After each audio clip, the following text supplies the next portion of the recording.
Fala minhas amigas, fala meus amigos, tudo jóia? Eu sou Saulo Novaes, um curioso, e sejam todas bem-vindas, sejam todos bem-vindos ao Papo no Auge, um programa focado na troca de ideias, sem censura, sem preconceitos, gerando para você conteúdo muito inteligente, por essas ondas sonoras, sempre um especialista por episódio, muita informação, muito conhecimento sendo gerado de modo a amplificar a voz da ciência, a voz docente, a voz da educação. Eis o nosso propósito, vamos pro auge!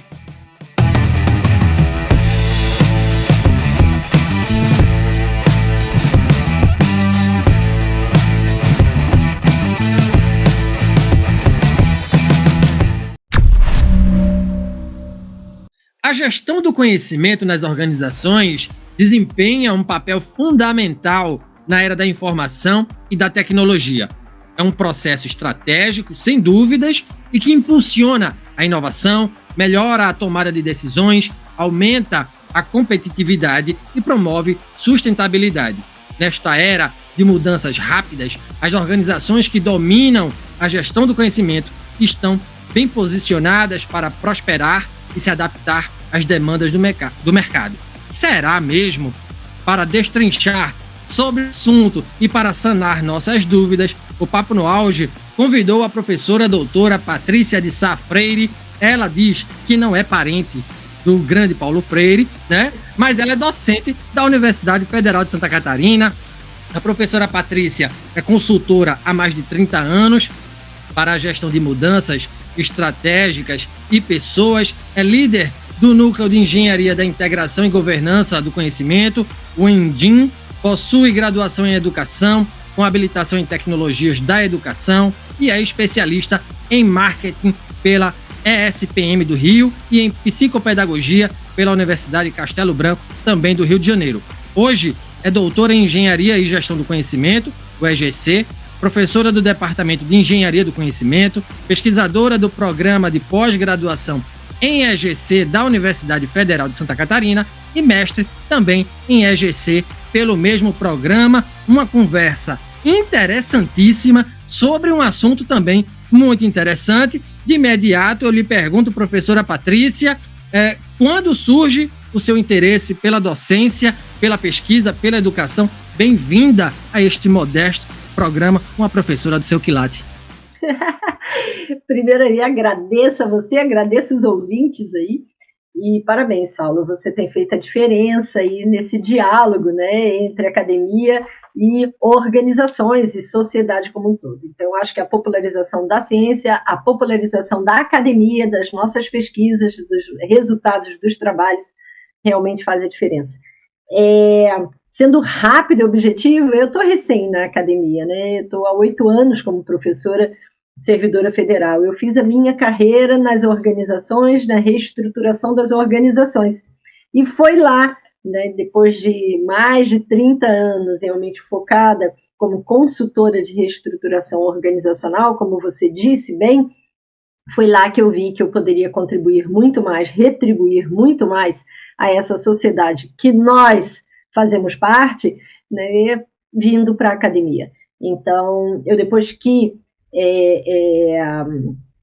eu não estou dizendo parei, porque a gente, quando entra na universidade, nós temos os projetos de extensão que continuam sendo, abraçando, né, as consultorias. Então, na verdade, eu trouxe para a academia esse meu saber, né, das organizações, que facilita muito o diálogo entre as pesquisas para as organizações, como também o inverso, né? Mas a tua pergunta específica é como é que surgiu essa vontade, né? Como é que eu vim parar aqui? Eu vim parar com esse desejo de ser professora, esse desejo que começou lá quando eu fiz a educação, quando eu era novinha, com 20 e poucos anos, ou antes dos 20 anos, mas que depois eu segui minha carreira mais para a área da administração e da gestão e do marketing. Depois, com o tempo, eu já próximo aos 40 anos, que eu pensei o que eu quero ser quando eu crescer, quando eu chegar aos 60 anos, onde eu posso estar, o que eu quero ser. E quando eu era consultora, tinha uma brincadeira dos meus colegas, que eles falavam, a Patrícia, ela não demite líderes, ela forma líderes, né? Que na reestruturação é muito mais fácil você demitir quem está lá e colocar quem já sabe. E eu sempre fui radicalmente contra isso. Então, com essa brincadeira, ela ficou na minha mente. Eu falei, peraí, então eu acho que eu tenho que resgatar aquele desenvolvimento do ser humano no multinível, tá? O desenvolvimento não só do indivíduo por ele mesmo, mas da capacidade desse indivíduo de impactar as suas equipes e dessas equipes transformarem um conhecimento que era apenas de uma pessoa numa realmente uma capacidade organizacional, ou seja, de todos, né? Então essa é a minha história, por que eu estou aqui hoje. Ah, que legal, muito bacana você compartilhar, professora, com a gente. A gente sempre faz essa pergunta porque é uma forma também das pessoas conhecerem a pessoa por trás do docente, do pesquisador. Isso é sensacional, a trajetória, as lutas, os desafios, isso é importantíssimo que as pessoas saibam, né? Não existe só o professor aqui, né, na sala de aula na universidade, existe uma pessoa com emoções, com, enfim, desejos, anseios, né? Isso é bacana, né? A gente colocar. Nesse quesito tem até uma coisa interessante. Quando eu decidi trabalhar, né, vir para a universidade, foi uma trajetória de 10 anos. Porque você mudar de um lugar, né, que como eu estava brincando com você antes, só quem está fora do serviço público que acha que o servidor público do sistema executivo, do poder executivo, é rico e trabalha pouco. Eu não conhecia ainda nenhum. Mas, enfim, e a gente ganha muito mais no mercado. Nós ganhamos muito mais na organização. Então, essa troca, para mim, ela teve que ser muito bem trabalhada. Fora isso, todos os prêmios que eu tinha ganho como executiva, né? Eu fui considerada 2 vezes, uma das melhores, um dos 5 melhores executivos de gestão do conhecimento. Não valia nada no concurso. Tudo que eu já tinha escrito no mercado não valia nada no concurso. Mais de 100 empresas que eu reestruturei, o sucesso que eu tinha alcançado, nada valia no concurso. Então, eu tinha que realmente fazer o mestrado, o doutorado e refazer essas minhas produções premiadas para aí sim conseguir entrar e participar de um concurso como é severo nas nossas universidades, né? Então, eu não tinha nenhuma relação, então ninguém pode dizer, ela entrou porque era amiguinha ou filha dele, nenhuma relação com as universidades. Então, foi realmente uma trajetória bem, bem heróica, assim, da minha história. Mas vale a pena. O que eu posso dizer é que a prática traz para nós da academia a vida, né? A vivência das teorias, é onde a gente realmente consegue ver as possibilidades.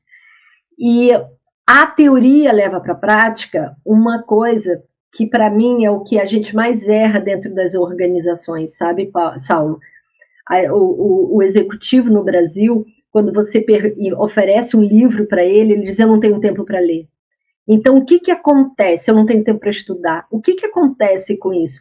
O saber dele fica limitado à própria experiência. A academia traz para ele um saber além da experiência dele. Ele aprende a tomar decisões a partir de dados e evidências, não só mais a partir do que ele acha que é o correto ou o que deu certo até aquele momento. Então, para mim, foi muito importante. Eu, como pessoa, eu, como profissional, hoje eu posso dizer, realmente tenho orgulho da minha trajetória e estou mais estabilizada, né, mais consolidada nesse diálogo academia e não academia, entre a importância da experiência e a importância dos estudos acadêmicos para que essa experiência ela se expanda de uma maneira de menor risco e maior impacto para todo mundo, né? Desculpa aí, eu falei muito, né? Não, a senhora falou o que tem que ser falado. Eu também nunca vi, nunca entendi essa diferença entre o que é do mercado, o que é da academia. E, sinceramente, assim, eu fiz administração, né? Então, além de letras, eu fiz administração. Então, eu nunca entendi essa separação. Enfim, né, você está formando, obviamente, a universidade. Qual é o papel da universidade? Formar cidadão crítico, mas assim, a gente vive uma outra realidade em que você tem uma instituição que forma para profissionais para suprir demandas de mercado, enfim. Então, mas a realidade é essa. tem uma outra dificuldade, tá? Que nós agora, só no final do ano passado, a gente conseguiu realmente, mas teve que ser até no exterior. Deixa eu até te falar.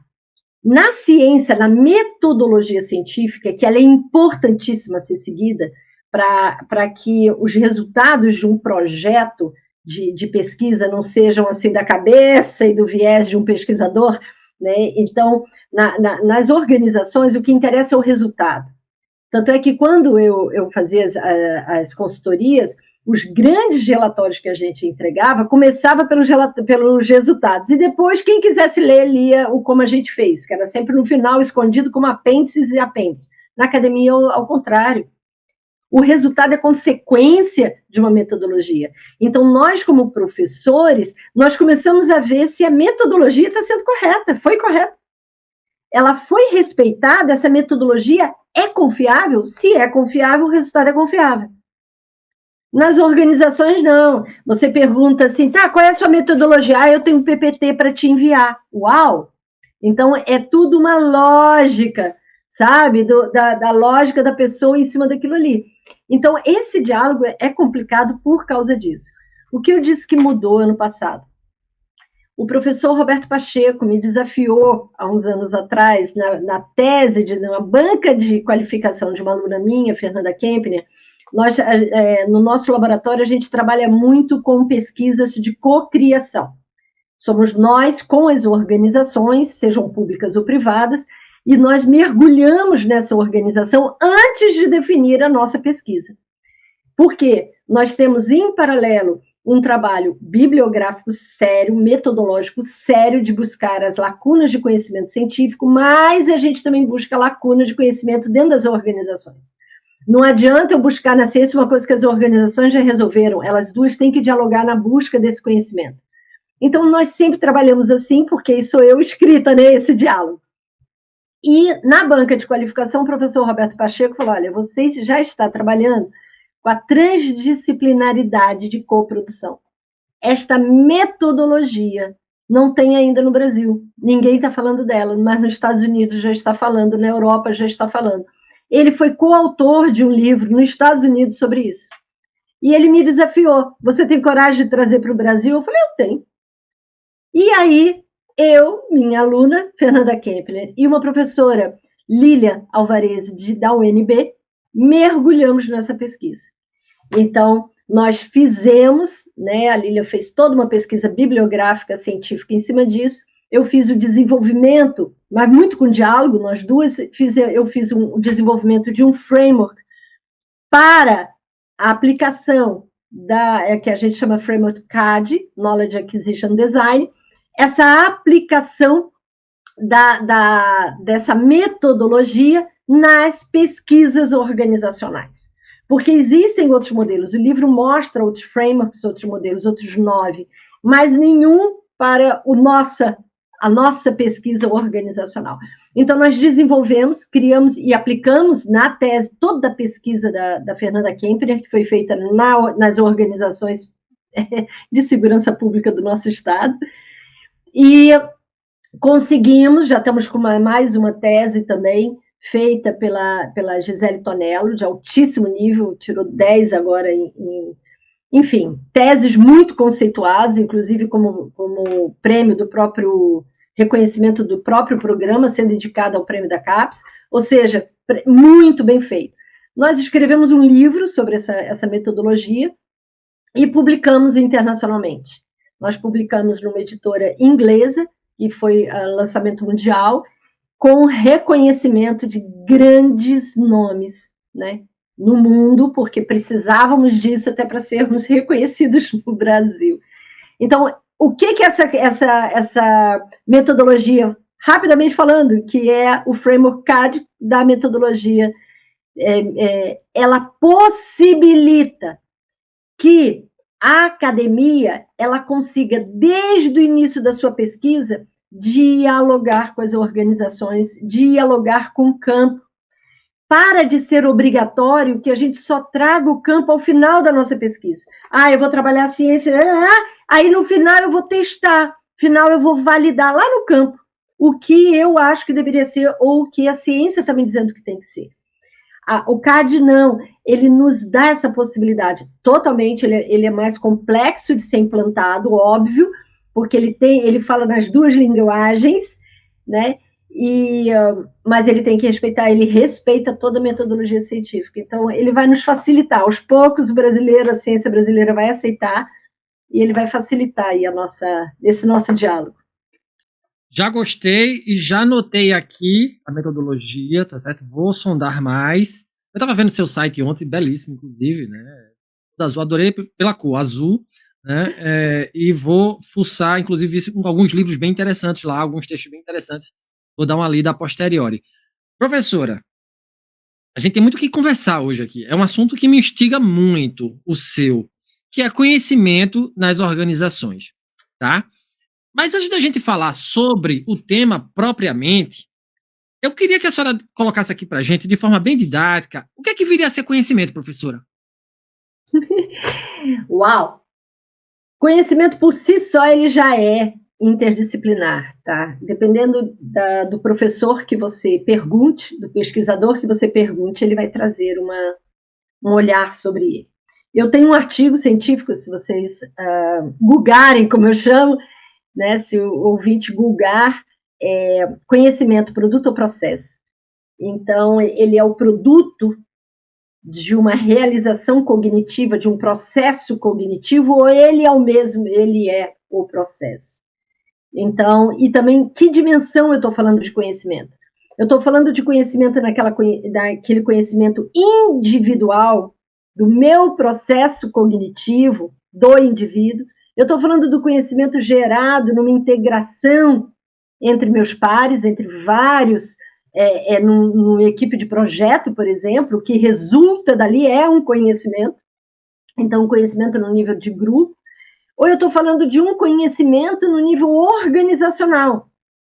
Ou seja, esse conhecimento que foi intuído pela mente humana, esse conhecimento que foi interpretado pela mente humana a partir do que ela já sabe, esse conhecimento que foi integrado com seus pares, avaliado, validado com os pares, e esse conhecimento que foi aceito pela organização e institucionalizado no nível de organização, ou seja, de organização aqui, eu não estou falando de empresa, por isso que eu faço questão de usar o termo organização. Organização pode ser uma família, tá?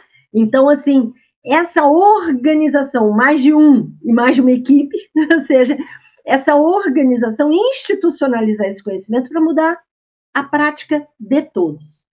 Então, que conhecimento nós estamos falando, né? Nós, na Engenharia e Gestão do Conhecimento, no programa EGC, nós tratamos do conhecimento organizacional.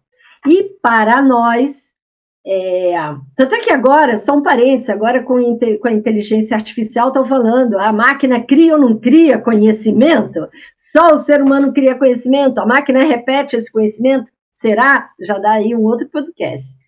Mas, enfim, para nós, conhecimento ele pode ser processo ou produto, tá? Ele é um produto da aprendizagem. Então, todo esse processo da aprendizagem na mente humana, ele gera conhecimento, né? Que, na linguagem da teoria da aprendizagem, seria o aprendizado, né? Materializado num conhecimento que se torna explicitado de alguma forma num produto, num processo, num livro, nessa fala nossa, que ao explicitar, alguém está aprendendo aí do outro lado, isso é um conhecimento que a pessoa está adquirindo. Ou não. Ou é só informação. Se ela só está ouvindo, ficou lá, não fez sentido para ela. Isso é simples informação. Conhecimento é quando faz sentido, quando é interpretado. E essa pessoa vai mudar a prática dela a partir do que eu estou falando. É assim que eu vejo o conhecimento, é assim que nós trabalhamos o conhecimento dentro das nossas pesquisas, ok? Então, ela pode ser processo, o conhecimento pode ser processo e pode ser produto. O que é bem interessante, quando a gente trabalha isso no conhecimento é processo e produto, tem até uma coisa aqui que eu escrevi, cadê? Para eu não esquecer, que quando ele é produto, aí vamos lá, ele é um resultado. Se ele é um resultado, ele é um produto, você pode, enquanto grupo, ou enquanto organização, ou você mesmo, olhar e você pode mapear e identificar aquilo ali. Qual é meu aprendizado? O que eu tenho? Quando você vai num terapeuta, num psicólogo, ele quer identificar esses resultados que você construiu durante a vida para você poder gerenciar aquilo. Agora, quando ele é um processo de criação do conhecimento, o que você pode gerenciar esse conhecimento? Você vai precisar gerenciar esse processo para mitigar os riscos, mitigar as perdas, né? Até amplificar esse valor que esse conhecimento gera, né? No que você aprende. Então, por exemplo, quem está nos ouvindo agora, ele pode apenas pegar esse conhecimento como produto, mas eu estou gerenciando todo esse meu processo para entregar esse conhecimento, né? Então, tentando fazer umas metáforas aqui para facilitar o entendimento, mas, resumindo para você, conhecimento, na maioria das áreas de estudo, conhecimento é o resultado de um processo de aprendizagem. Ok? Então, a mente humana, o coletivo de um grupo ou uma organização, ela precisa gerenciar esse processo de aprendizagem para que esse conhecimento, enquanto resultado, seja gerado. Resumindo aí para... Mais didático do que isso é impossível. Vamos falar agora sobre gerenciamento desse conhecimento nas organizações. E a minha próxima pergunta, a partir da sua fala anterior, professora, o que é gestão do conhecimento? Você já deu uma pincelada aí, se a gente puder agora aprofundar, né? Como se gerencia conhecimento, no caso das organizações, a quem esse conhecimento se destina, como ele é catalogado, como é repassado, a quem interessa ter conhecimento nas organizações, como uma instituição pode identificar e priorizar o conhecimento crítico a ser gerenciado. Olha, a tua pergunta ela é assim, tão importante, que primeiro eu quero recuperar um pouquinho eu quero recuperar assim a importância disso, né? Hoje, como você falou muito bem na sua fala inicial, nós estamos num contexto onde o maior valor distintivo de qualquer organização, e as startups estão mostrando isso claramente, é o conhecimento, tá? Que surge da mente humana, mas que hoje também já surge da inteligência da máquina. Dessa máquina que... Qual é o construto da máquina que aprende? Olha como é que eles usam a metáfora, né? Então, assim, a organização não aprende. A segunda teoria da aprendizagem é assim que eles argumentam, que a organização não aprende, a máquina não aprende, quem aprende é o ser humano. E tudo que você vai compreender a partir da mente do ser humano. Nós já pensamos um pouco diferente. Nós entendemos tudo como uma metáfora, mas aquele processo que a mente humana realiza para aprender, você consegue gerenciar de maneira que a máquina venha aprender num processo similar e que a organização tem que aprender num processo similar. Então, de novo, aqueles 4 Is que a gente chama que é o framework de Crosner, que é exatamente os 4 Is que eu estava falando antes, a intuição na mente humana, a integração, a interpretação, depois a integração em grupo e a institucionalização, esse vai levando aquele conhecimento que está só na mente humana, ainda muitas vezes a gente nem sabe que sabe, né? Então, eu estou fazendo as coisas, está saindo bom, mas eu não sei nem por que está saindo bom, eu estou só fazendo. Nós temos que gerenciar isso de maneira que a organização assimile e institucionalize. Aí vamos lá. Quantas organizações entendem isso? Quantas organizações percebem que a importância de identificar onde é que estão esses conhecimentos? Muitas das organizações que nós trabalhamos, elas exatamente nos chamavam, porque o que hoje já está institucionalizado na gestão do conhecimento, que chama auditoria do conhecimento.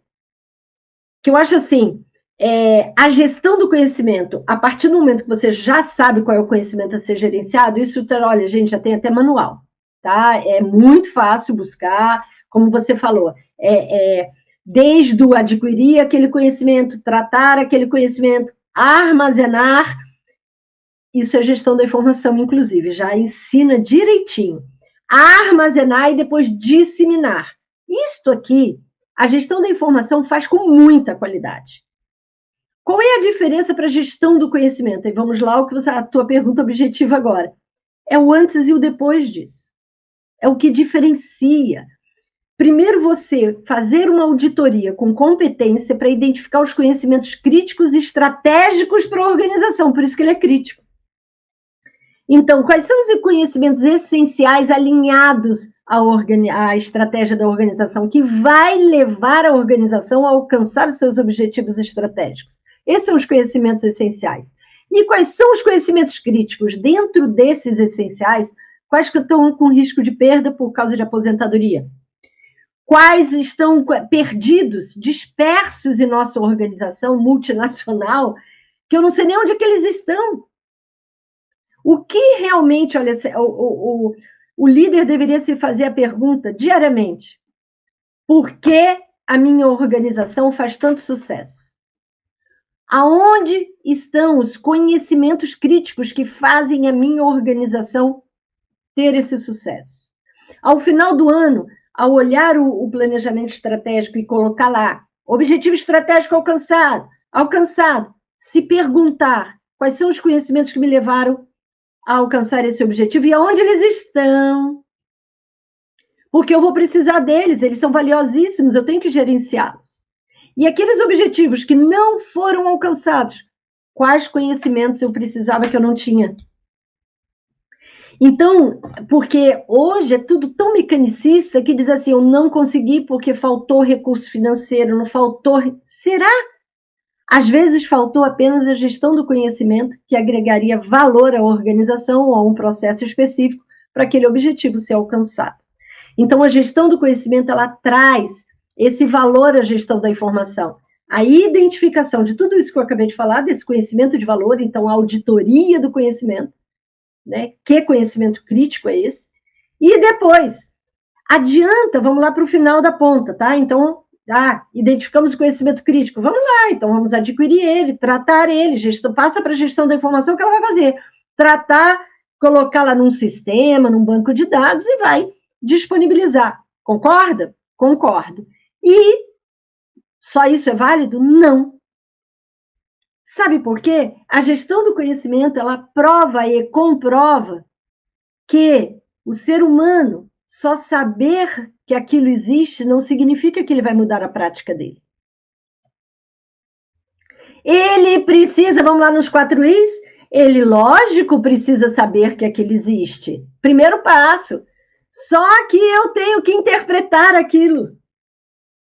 Eu tenho que compreender aquela informação para assimilá-la, de maneira que eu leve para a minha equipe para discutir, ver como é que eu posso mudar minha prática com aquilo.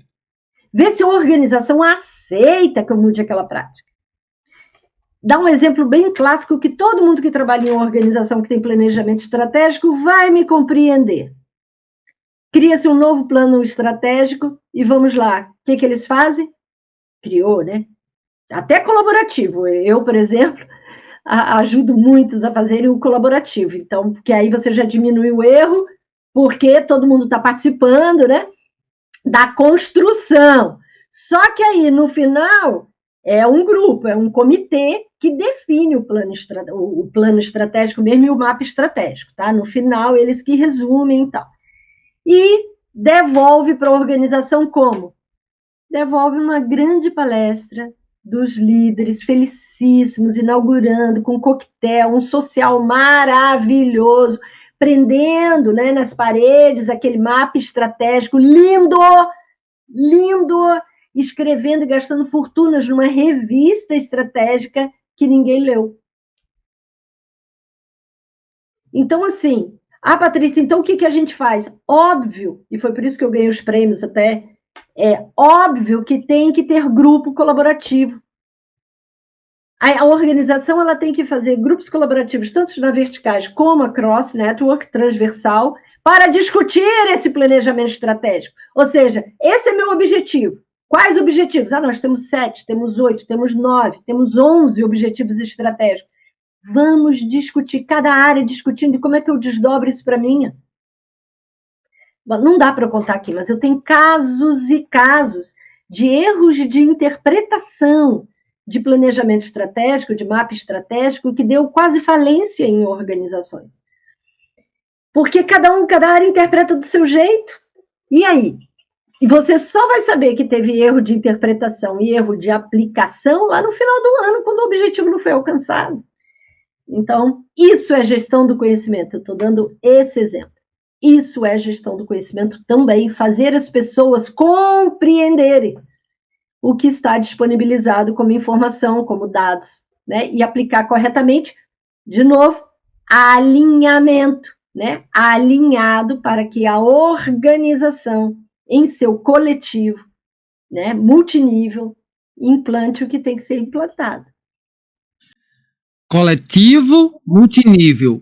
Guardemos essas palavras, tá? Organizações, né? Muito bem, uma fala poderosíssima, professora. Obrigado, muito obrigado. Obrigada. Continuando, e aí agora vamos falar de benefício, né? Quais são os maiores benefícios da gestão do conhecimento nas organizações, professora Patrícia? Bom, o macro, vamos chamar assim, o maior deles, ou o que é transversal a toda a organização, eu não tenho dúvida que é o alinhamento estratégico, tá? Seja utilizando as ferramentas de engenharia do conhecimento, seja utilizando as ferramentas de mídia do conhecimento, seja utilizando os métodos e técnicas e práticas de gestão do conhecimento, todas elas visam o alinhamento estratégico na organização. Alinhamento multinível, certo? Então, vamos lá, desde a operação, a área tática, né, ao nível tático, ao estratégico. Esse alinhamento não se faz na hora do cafezinho. Porque hoje é moda, vamos botar todo mundo na hora do cafezinho que eles vão se alinhando ali. Pode estar até alinhando errado, tá? Porque depende do que eu interpretei, estou passando para o Saulo na hora do cafezinho. A hora do cafezinho é importantíssimo para criar o clima de compartilhamento. Mas não é só a hora do cafezinho que vai alinhar, né, a estratégia. Então, eu acho que esse é um macro benefício. Agora, quando você alinha a organização à sua estratégia, à operação, você começa a criar um clima de aprendizado. Hoje está na moda também, são termos muito fortes, importantíssimos. Eu estou falando na moda, mas eu não estou criticando não, tá? Que é a aprendizagem contínua. Primeiro, ninguém vai sobreviver. Ninguém. Nenhum ser humano vai estou dizendo viver. Viver a gente vive como quiser. Sobreviver profissionalmente, tá? Sem aprendizagem contínua. O mundo está mudando e a gente sabe disso. Eu estava aqui, há 2 anos que eu não pego como é que chama isso? Uma tecnologia que eu usava muito fácil para gravar vídeo. Eu falei, vou pegar aquela que era tão fácil, não existe mais. Eu falei, que peninha, não existe mais. Tá bom. Vou pegar aquele vídeo, vou mandar para o meu aluno, que era rápido aquilo ali para ele aprender. Não, o link está quebrado, porque o negócio estava tão velho. É assim que a gente está vivendo. Eu estou mentindo? Estou mentindo, não. É assim, né? Então, as exigências são outras, os desafios são monumentais. Então, a gestão do conhecimento, ela traz no nível... Vamos começar pelos níveis. Ela traz no nível do indivíduo o apoio à tomada de decisão a partir de dados e evidência. Ponto. Por isso que os líderes hoje estão procurando mestrado e doutorado.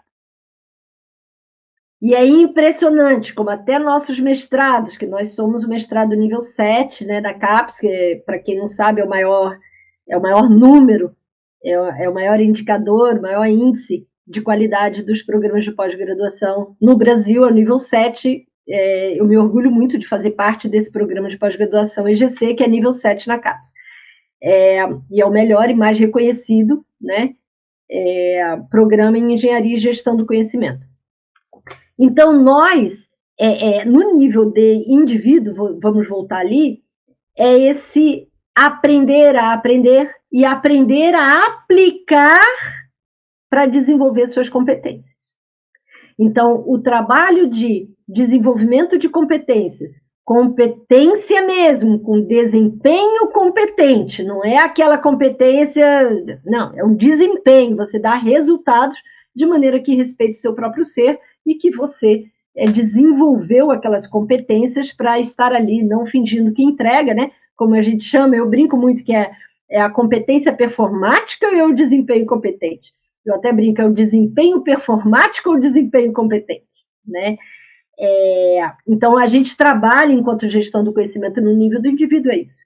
É desenvolver esse desempenho, é capacitar todo o indivíduo a ter esse desempenho competente, tá?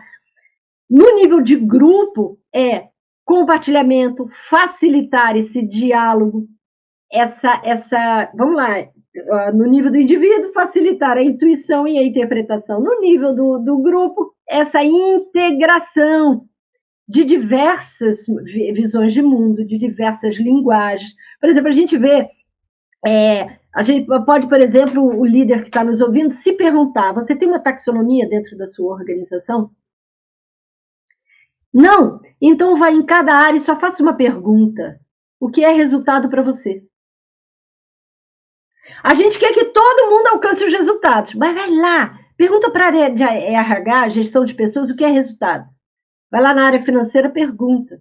Vai na área fabril, lá, chão de fábrica e pergunta o que é resultado. Você receberá ideias totalmente diferentes. Então, quando você fala, vamos todos juntos alcançar os resultados, o seu resultado é um, de outro é outro. E se até nisso não há diálogo entre os pares, fica muito complicado. Esta semana eu estava numa discussão de pesquisa, só com pesquisadores, eu estava discutindo com uma pós-doc minha, Ana Abreu, altíssimo nível. Ela é especialista em políticas públicas, nós estávamos discutindo isso. E eu falando de políticas públicas. Eu generalizando, e tudo que eu estava pensando, eu estava botando na caixinha do políticas públicas. E eu via que ela fazia uma cara para mim, eu falei, eu acho que eu estou falando algo errado. Aí eu falei, Ana, o que é que você não está gostando? Ela falou, eu acho que você está chamando mais o marco normativo do que política pública. Aí eu falei, opa!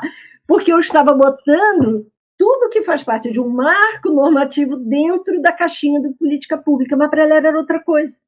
Só que até a gente resolver isso, esse diálogo, a gente perdeu horas de discussão. Mas olha que maravilha, nós estávamos juntas, co-criando e co-produzindo um resultado. Aí a gente consegue identificar isso.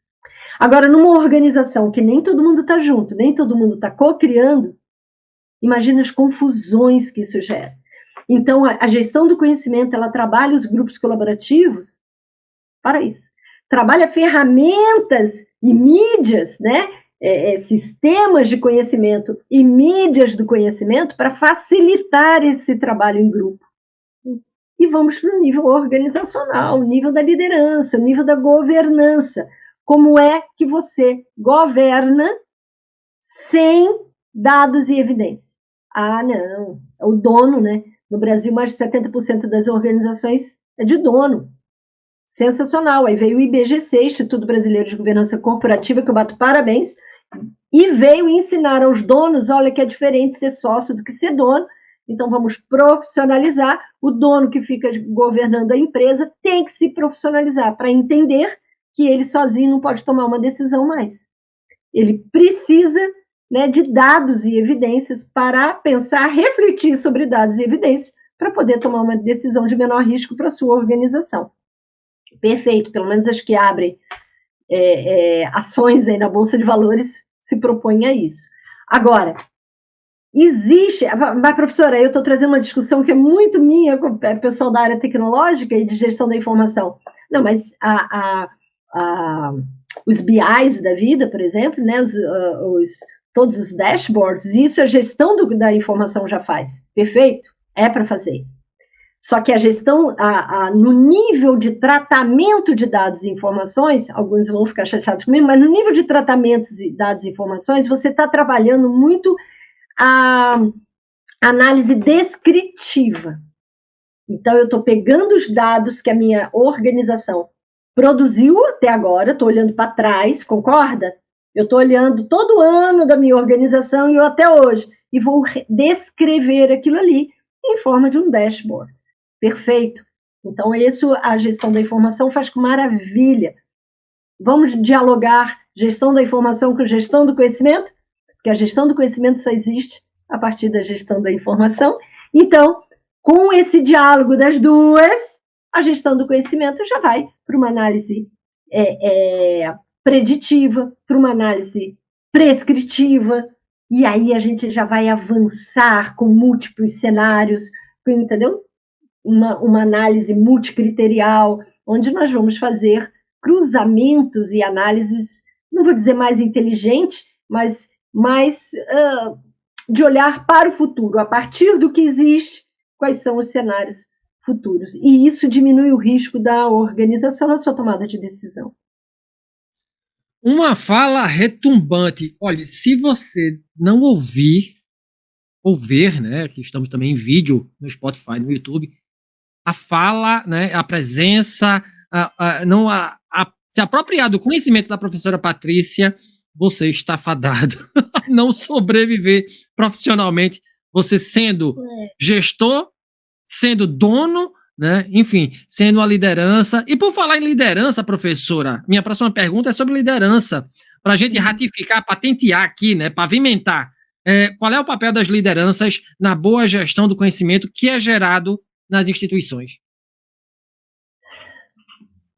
Olha, que pergunta, né?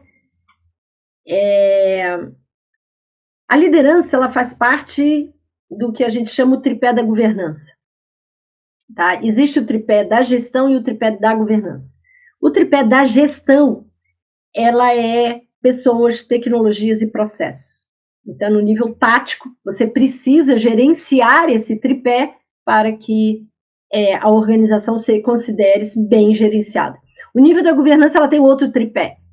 Ela tem o tripé da liderança, da estratégia e de controles e monitoramento. Então, a liderança, ela está lá no nível da governança. Ela direciona a organização para a estratégia. Então, a governança, ela define a estratégia, é a liderança que dirige toda aquela máquina em direção à estratégia. E ela usa o óculos dos dados e evidências que estão demonstrados e apresentados nos controles e monitoramento. Então, qual é o papel da liderança para a gestão do conhecimento? É o papel estratégico. Né? Se não existe estratégia de conhecimento, a liderança vai fazer o quê? Vai dirigir para onde? E eu denuncio até um pouco que o maior erro dos objetivos estratégicos da organização, eles estão no nível de gestão. Eles não estão no nível de direcionamento de futuro. Então, a liderança, ela também está meio cega, ela fica muito mais com foco. Como estão tendo que diminuir muitos custos, eu encontro hoje em dia CEOs operacionais total, né? Que estão muito mais com foco na gestão do que em observatórios de inovação, em observatórios para ele poder realmente dirigir a organização para frente. Então, assim, qual é o papel da liderança? Ela ser... hoje eu trago 3 perfis de liderança, até publiquei no LinkedIn ali uns artiguinhos sobre, né? E vai sair um livro no final do ano, nós vamos lançar lá no nosso evento, né, no ICKM SIC 2023, nós vamos lançar um livro para a editora Arquétipo, que fala exatamente isso, que é o desenvolvimento da liderança integradora. Então, serão 60 dinâmicas de uma maneira bem executiva, são 52 dinâmicas adaptadas para líder e 8 que nós criamos especialmente para esse desenvolvimento. Então, assim, nós colocamos 3 perfis. Hoje não pode existir uma liderança, assim, a consciência. Então, é uma liderança consciente de que ela tem a responsabilidade em relação ao todo. Então, essa liderança que só olha para o dia a dia dela, que só olha, tem que falar termos mais bonitos, né? Só olha para a sua própria posição, né? Para o seu próprio poder, essa liderança não tem mais vez. Não tem mais vez. A nova geração não aceita mais isso. Então, nós fomos criados assim, e a minha geração era criada nisso. A nova geração não aceita mais. E o mundo hoje não aceita mais, né? Essa geração egocêntrica. Essa liderança egocêntrica. A liderança consciente é consciente do seu papel para a estratégia, o seu papel para o clima organizacional, o seu papel para o desenvolvimento organizacional. E mais do que isso, ela tem a consciência da responsabilidade dela, do impacto da organização no bem comum, que é o ambiental e o social em seu entorno. Aí entra a ESG fortemente na liderança consciente. Então, só eu ter essa consciência é lindo, mas não resolve. Então, eu preciso somar a esse papel de liderança consciente o papel de liderança transformadora, com a competência de transformar o que eu sou hoje, o que minha organização é hoje, o que minha equipe é hoje, para o que tem que vir a ser. Então, o ser e o vir a ser é filosófico, mas ele hoje é importantíssimo a convivência disso. Então, eu tenho que ter consciência da necessidade dessa mudança, mas eu tenho que ter a capacidade, a prontidão para promover essa mudança. E aí que entra a engenharia da integração, entra a engenharia da mudança, de você transformar. E é essa liderança transformadora, né? O que eu tenho que? Recursos. Eu tenho que gerenciar e governar para que isso se transforme. E, por fim, essa transformação não se faz mais sozinho. E aí entra o terceiro perfil, dessa liderança integradora. Você tem que aprender a se comunicar. Eu sou assim porque sou assim. Não, querido. Pode mudar. Né? Pode mudar. Ah, mas aqui a gente sempre se tratou assim. Pode mudar. Tem mulheres hoje no recinto. Então o seu palavrão que você falava com sua turma não vale mais. A voz alta e o xingamento não vale mais. Porque um homem que agride uma mulher sempre será um homem agredindo uma mulher. Tem outros seres à sua volta. Aprenda a lidar com eles. Ah, mas isso é frescura, é mimimi. Se magoa o outro, não é mimimi. Se faz o outro chorar, não é mimimi. O que nos interessa é o resultado coletivo. E para o coletivo. E com o coletivo. Né? Então, esse líder integrador é o que completa esse tripé da liderança, né? Consciência, transformação e integração. Eu vejo assim, né? Ainda vou escrever um livro só sobre esse tripé. Ah, que legal. Já quero ler seu livro de imediato. Né? A minha dissertação de mestrado foi sobre liderança criativa. Já quero ler o seu livro e colocar aqui na minha modesta biblioteca. Já convido alguém aí para escrever comigo, se você quiser. Eita, que legal. Obrigado pela confiança. Professora, vamos falar sobre inteligência artificial, tá? A senhora já deu uma pontuada aí também. Com as muitas inteligências artificiais disponíveis e as que virão, fica mais fácil ou mais complexo gerenciar conhecimento organizacional, professora? Bom, vamos lá. Eu não tenho nada contra a tecnologia, trabalho com ela, eu estou mergulhada no CTC, e antes de eu entrar na universidade, vir para a academia, meus últimos 10 anos de consultoria, eu estava exatamente reestruturando empresas de base tecnológica, né? Então, não tem nada, pelo contrário. Eu acho que a tecnologia ela sempre veio para ajudar o homem, para nos ajudar no desenvolvimento. Foi aí a roda, né? O vapor, a eletricidade, até o petróleo no seu período de... Então, até o carvão também lá no seu período. Então, eu acho que o homem, quem tem fé vai dizer, Deus nunca permitiria o homem a criar coisas que fossem danosas a ele mesmo, né? Agora, o que nós temos que ter é consciência e nos preparar para transformar quando aquilo já não é mais benéfico ao bem comum. Agora, a inteligência artificial, ela está começando, ela está no início. Para você ter uma ideia, se ela estiver me ouvindo, ela vai se reconhecer nessa minha fala, eu fui procurada por uma professora, uma diretora de gestão de pessoas de São Paulo, de uma grande empresa de São Paulo, pelo LinkedIn, né?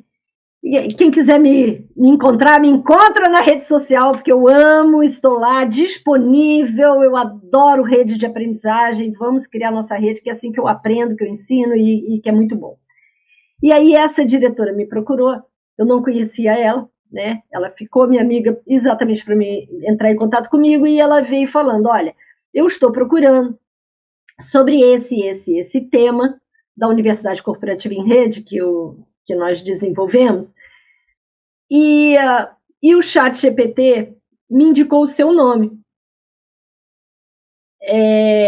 Porque ela tem o pago, né? Ela tem o ChatGPT 4, que aí faz busca na web. E aí, quando eu perguntei, ela explica bem assim, quando eu perguntei sobre os novos modelos de universidade corporativa para empresas assim, assada, eu não vou falar, porque aí vocês vão entender, mas aí ela descreve a empresa, e ela disse que ela perguntou a eles. E aí o ChatGPT diz, o melhor modelo para é a Universidade Corporativa em Rede, da professora Patrícia de Safreire. Eu comecei a ler, eu falei, uau, o ChatGPT já está me indicando, que coisa louca, né? Coisa insana. Aí ela falou, aí eu estou te procurando, porque ele indicou um artigo, olha só, Sal, ele indicou esse artigo, Patrícia de Safreire, e dá o nome do artigo. Mas eu não estou encontrando ele em lugar nenhum. A senhora poderia disponibilizar? Eu falei, olha, com certeza eu disponibilizo se eu já não tiver assinado algum contrato, né, com alguma editora, mas eu disponibilizo sem problema nenhum. Porém, esse artigo não é meu, mas pode ser tão antigo que eu não estou me lembrando. Espera aí. Eu fui no meu Lattes, quem não sabe, nós educadores, né, nós da academia, nós temos uma plataforma onde está listado todas as nossas produções, uma por uma. E aí eu fui lá. Falei, não tem esse nome. Tem parecido. Aquele não tem. Aí eu falei para ela, olha, ele inventou. Porque ele busca o tema que você quer com a pessoa que fala sobre aquilo. E aí é o que eu falo para os meus alunos, eu levo isso para a sala de aula e falo para eles, olha, cuidado, usar a inteligência artificial hoje é para quem sabe o tema. Não é para quem não sabe. Porque ele hoje ainda é uma automatização, uma aceleração do que você já faz. Ele não é mais do que isso. Então, por exemplo, eu escrevo meu artigo. Eu peço para ele melhorar o português, revisar, traduzir, melhorar um pouco, diminuir palavras repetidas. E aí, quando ele gera, você tem que ler. Porque ele muda conceito, você fala, não, tá errado aqui. Então, você tem que saber perguntar. E mais do que isso, você tem que saber o que ele teria que escrever para você revisar, para ver se não tem bobagem ali. Porque tem muita bobagem, tá? Muita bobagem. Então, resumindo, não sou nada contra. Pelo contrário, eu acho que ele vem para nos ajudar muito. Mas ele ainda está na etapa de substituir o homem nos seus processos. Ele vai atrapalhar a gestão do conhecimento? De jeito nenhum, ele vai ajudar e muito. Ele vai ajudar e muito, né? Por exemplo, para criar taxonomias, para poder... O chatbot, porque ele é um chatbot inteligente, mas o chatbot já fazia isso muito para a gente, né? Aqueles perguntas e respostas, mas, por exemplo, você tem um site que tem um chatbot, ou o nosso próprio WhatsApp. O que a gestão do conhecimento faz? A gestão do conhecimento, você cria uma ferramenta inteligente de conhecimento que vai, a partir de uma taxonomia, fazer uma seleção naquele todo que está ali, fazer busca de padrões para poder criar uma taxonomia, para poder criar a descrição daqueles valores, daqueles elementos, para alinhar, de novo, alinhar todos os viventes, todos os sujeitos. Então, é um pouquinho além, sabe? Mas ele vai substituir muito dos trabalhos da gestão da informação. Tá? Ainda não está substituindo, ainda não está. Aí, se você me perguntar, professora, mas você acredita que ele vai? Vai, porque ele vai criar padrões. Tudo que nossa mente faz é padronização, ele vai facilitar.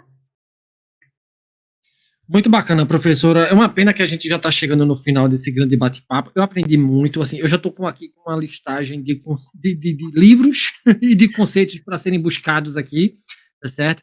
E aí a minha última pergunta vamos falar sobre barreiras, né? Quais são as principais barreiras que as organizações enfrentam? Você já deu algumas pinceladas ao longo da nossa conversa, né? Ao implementar um sistema eficaz de gestão do conhecimento. Eu pergunto isso, professora, porque, de acordo com o Instituto Gallup de pesquisa, 72% dos brasileiros não estão engajados no trabalho. Isso é uma crise de engajamento generalizada, pois temos líderes, e você também já pontuou, né? Líderes que não inspiram, colaboradores que não curtem seu local de trabalho, pares que não dialogam. Comunicação é uma coisa extremamente complexa dentro de um espaço de trabalho. Isso não compromete a aprendizagem organizacional. Mudar esse panorama é possível, dado o cenário, professora? Sim, eu acho que é possível. Começa pela sua pergunta anterior, o que os líderes podem fazer, né? Eu até ampliaria, o que a governança pode fazer. Para mim, isso tudo começa com, não na gestão, de novo, ela é responsabilidade da governança. Mudar isso começa com a criação de estratégias para conhecimento, né? Conhecimento e aprendizagem. Se no planejamento estratégico da organização não tem lá conhecer e aprender, ela está com foco na gestão e não com foco no futuro. Então, é um problema, começa por aí. Mas eu gostaria de chamar a atenção, assim, sim, nós temos várias barreiras e desafios de conhecimento e de aprendizagem, mas nem todas são do ser humano. Ou seja, nem todas são motivo do humano, porque quando a gente fala conhecimento e aprendizagem, a gente sempre leva para a dimensão do indivíduo, mas não. Existe, até eu posso passar para você depois, um artigo que eu uso muito, que é do site, que eu uso muito em sala de aula e distribuo muito nas organizações, inclusive eu faço um diagnóstico de barreiras para a aprendizagem, para a gestão do conhecimento das organizações, ensino aos meus alunos e tudo, que é o seguinte, só apenas de todas as barreiras, que são 20 e tantas, apenas 8 estão relacionadas ao ser humano. Por exemplo, saída de colaboradores, aposentadoria dos colaboradores, falta de treinamento ou falta de uma universidade corporativa que pense o desenvolvimento multinível, né? A falta de motivação e recompensa, como você falou aí, a falta de compromisso, né, de motivação desses colaboradores, a falta de respeito e confiança entre os colaboradores, que prejudica demais o compartilhamento e a colaboração, o medo de perder importância, se eu perco meu poder, perco meu saber, né? Compartilho, eu estou perdendo poder, infantilidade, e a falta de tempo e de priorização do trabalho de conhecimento. Tá? Não tenho tempo para compartilhar, não tenho tempo para escrever, não tenho tempo para explicitar. Eu estou fazendo. Isso está piorando demais nas organizações, porque as organizações estão ficando cada vez mais enxutas de pessoas e as pessoas estão sobrecarregadas. Então, elas nem têm tempo e querem que essa pessoa que é cobrada numa meta de fazer 14 horas de trabalho por dia para encontrar a meta dela, para alcançar a meta, ela ainda tem que tirar algumas horas daquilo para compartilhar. Então, esse mecanismo, esse modelo tem que ser refeito. Então, mas apenas essas 8 estão ligadas às pessoas. Eu vou ler aqui até outras para você. Tanto a falta de informação como excesso de informação. Isso prejudica demais a gestão do conhecimento. Então, nós temos falta de informação, porque bloquearam, não te deram. Você precisa para o teu trabalho, mas, não, compartilha com ele não. Já tem que passar pelo seu chefe o acesso àquela informação. Quer dizer, então, tanto o excesso como a falta de apropriação dos problemas de gestão do conhecimento, porque como não tem estratégia eles nem identificam os problemas de compartilhamento, de colaboração, de tratamento, de tecnologias necessárias, de sistema de conhecimento, que acham caro e estão gastando em outras coisas. A dificuldade de codificar os conhecimentos tácitos. Para quem não sabe, conhecimento tácito é o conhecimento que está ainda na mente humana. Está ainda até o conhecimento implícito à sua prática de trabalho. E eu tenho que identificar aquele conhecimento, se ele é um conhecimento crítico ao sucesso da organização, eu tenho que identificar quem é aquele ser humano que detém aquele conhecimento. Eu tenho que, muitas vezes, a gente filma a tarefa para poder identificar o processo de fazer aquela tarefa e poder explicitar ela para poder divulgar e fazer outros entender. Aí tem mais coisas, por exemplo, a própria falta de infraestrutura tecnológica. Professor, ainda existe empresa sem... existe. Existe muita empresa que ainda acha bobagem investir em tecnologia. Né? A falta da própria estrutura organizacional ou o excesso de estrutura organizacional muito, muito baseado em várias hierarquias e o diálogo se complica. Ou então a própria estrutura organizacional ela é muito de unidades que não dialogam. A falta de metodologia para a gestão do conhecimento. Isso é outra coisa problemática, faz gestão do conhecimento sem nem saber o que é isso, nem saber os bloqueios que existem, nem saber o processo, os subprocessos de gestão. É a mesma coisa, você entra em empresas, eu tenho gestão de pessoas, você vai lá ver, é pagadoria, porque ela nem conhece os subprocessos de gestão de pessoa para poder, né, você que é da administração, sabe? Falta recurso financeiro dedicado a isso, porque, lógico, se não tem estratégia, não tem um recurso financeiro dedicado, né? E quando eu falo assim, liderança, falta comprometimento dessa liderança. Então, se a gente une a tua pergunta anterior a essa, eu perguntaria, eu acho que, eu estou deixando algumas perguntas aqui até para os líderes, né? Mas eu acho que o líder poderia se perguntar, sabe? A governança poderia se fazer essa pergunta. Até que ponto eu sei o que é gestão do conhecimento? Até que ponto eu sei a importância da gestão do conhecimento? Até que ponto eu sei a diferença entre conhecimento estratégico, conhecimento crítico e gestão desse conhecimento crítico? Porque se eu não identifiquei nem quais são os meus conhecimentos críticos, qual é a importância de eu gerenciá-los? Não existe. Então, tudo começa com aprender a auditar esse conhecimento crítico, né, para poder definir um modelo de gestão dele. Então, eu acho que esse seu trabalho aqui, essa entrevista, né, espero ter ajudado mesmo, porque uma última barreira que esse autor fala, que é bem importante, é a incompreensão das organizações sobre o que é gestão do conhecimento. Como elas não sabem o que é, porque como ela é multifacetada, tem muitos consultores que chegam dizendo assim, gestão do conhecimento é para gestão de competência. Gestão do conhecimento é eu colocar sistemas intranet social. Eu já faço gestão do conhecimento aqui, eu tenho intranet social. Entende? Então, como ela é multifacetada, as organizações acham que já fazem. E é esse achismo que esse autor define como incompreensão da gestão do conhecimento, que aí ele não consegue alinhar os próprios processos de gestão do conhecimento com os processos de negócio, e aí não tem resultado. Né? Professora, eu queria lhe dizer um negócio. Tal qual Clarice Lispector, que promovia, né, epifanias com seus textos, né? A senhora, com esse episódio aqui, me trouxe, pelo menos a mim, e acredito que a muitos e muitas, falas epifânicas, né? Verdadeiras verdades. Vou até ser redundante. Verdadeiras verdades, né? Epifania, trago verdades pra gente. Obrigado.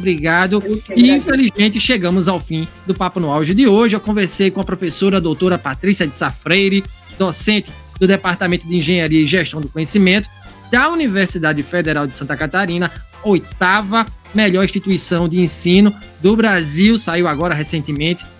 Muito bacana, professora, conversar com você, agradeço demais. Quem quiser lhe encontrar para trocar ideias, como encontrar, eu sei que você tem podcast, tem canal no YouTube, né? Tá sempre nas redes, Omnichannel, né?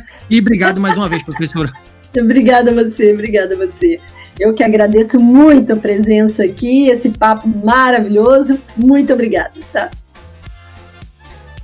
E divulgue seus podcasts, né? O seu canal no YouTube, eu sei que você promove. Não, mas o canal do YouTube eu tô refazendo, eu tô com alguns alunos de graduação que estão me ajudando. Legal. E agora já tiramos fotos, vocês vão ver, já criamos a logomarca, mas lá no canal do YouTube a gente só começou, a gente abriu assim pro público tudo que eu dou em sala de aula. Então tem bastante coisa legal lá, mas feito sozinho por mim, numa grande brincadeira, tem muitos erros ali ainda, o conteúdo é legal, mas ele ainda é muito chatinho. Levei muita bronca desses meus alunos de graduação e agora a gente vamos mudar tudo lá para modernizar, segundo eles, atualizar tudo que está ali, na parte mais tecnológica e de cor e vai ficar bonitinho. Mas, de qualquer maneira, eu estou no LinkedIn, onde eu compartilho muitas ideias, artigos e converso com todo mundo. No Instagram estou começando. No LinkedIn a gente tem mais de 17 mil seguidores e outros 18 mil conexões. E vocês, né, que a gente é amigo lá também.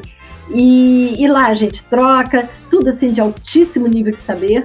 Né? A nossa rede é uma rede para aprender, então eu adoro aprender com todo mundo e eu acho que é isso que a gente tem, sabe, Saulo? Que é o que a gente deixa de sementinha. Se a tua mente não está te permitindo aprender, você está com problema profissional. Ponto. Essa é a semente que você vai plantar para o seu futuro. Aprender. Só aprenda. Aprenda o que for, mas aprenda. E esteja em que cargo for, tá? Eu estou com várias alunas que, graças a Deus, eu sou mentora delas e elas estão crescendo loucamente, que eu tenho orgulho, elas e eles, eu tenho orgulho demais deles. Agora, não param de estudar. Não param. Não conseguem ler o livro inteiro? Leia um capítulo. Não está entendendo porque está lendo rápido demais? Liga para um mentor, discute com ele. Crie um clube do livro na sua empresa, na sua área. Mas não para de estudar. Porque senão, essa é a única semente que você tem para crescer, é o aprender. Pois é, tudo é aprendizado. Obrigado, aprendi demais com você hoje aqui, professora. Obrigado de verdade, viu? Valeu demais. Beijo. Valeu. E se você gostou desse conteúdo, não esqueça de avaliar o podcast Papo no Auge nos agregadores de áudio, nos siga nas mídias sociais, no Instagram, @Papo no Auge, no LinkedIn, Saulo Novaes. Compartilhe nosso programa em sua rede de amigos, assim você ajuda a ampliar a inteligência coletiva. Estamos integralmente nos tocadores de podcast e no YouTube. Um grande abraço a todas e a todos e até o próximo programa. Valeu!